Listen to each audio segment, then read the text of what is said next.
I am from Bangladesh and here is the 37 প্রিয়া সাহার million কথা the নিশ্চয়ই মনে আছে, যিনি ২০১৯ সালের ২১শে জুলাই হোয়াইট হাউজে মার্কিন প্রেসিডেন্ট ডোনাল্ড ট্রাম্পের কাছে বাংলাদেশ থেকে ৩,৭০,০০,০০০ হিন্দু, বৌদ্ধ, খ্রিস্টান নিখোঁজ হয়ে গেছেন বলে অভিযোগ করেছিলেন।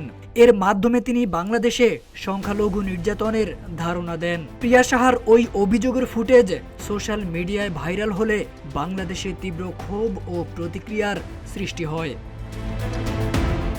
প্রিয়া সাহার ঘটনাটি ছিল হিন্দুত্ববাদী ভারতের নীল নকশা। ৬ বছর আগে প্রিয়া সাহা যেমন হোয়াইট হাউজে বাংলাদেশে সংখ্যালঘু নির্যাতনের কাল্পনিক চিত্র তুলে ধরেছিলেন লাকি আক্তার, আদ্রিতা রায়দের দিয়ে, তেমনি অ্যান্তনিও গুতেরেসের সামনে বাংলাদেশের বিরুদ্ধে কিছু অভিযোগ তুলে ধরার চেষ্টা করতে চেয়েছিল ভারত। সেজন্যই জাতিসংঘের মহাসচিবের বাংলাদেশ সফরকে লাকিরা আন্দোলনের মুখ্য সময় হিসেবে বেছে নিয়েছিল।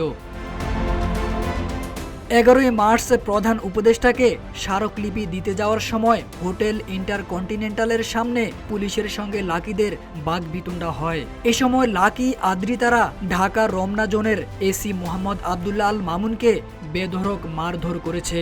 এ খবর দিল্লির তাবেদার গণমাধ্যমগুলো প্রচার করে রাস্তায় মেয়েদের তাণ্ডবের পক্ষে অবস্থান নেয় এবং ওই পুলিশ কর্মকর্তাকে অপসারণের দাবির পক্ষে রিপোর্ট করেছে। লাকি আক্তাররা মূলত দিল্লির পুতুল।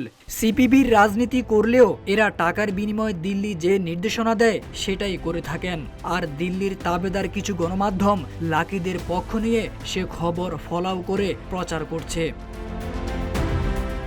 ভারতের আত্মঘাতী সিদ্ধান্ত বাংলাদেশিদের ভিসা বন্ধ করার কারণে বাংলাদেশি পর্যটক ও রোগীরা চিকিৎসার জন্য চীনমুখী হয়েছেন। কলকাতার হোটেল, ব্যবসায়ী ও হাসপাতালগুলো বিপর্যয়ের মুখে পড়েছে।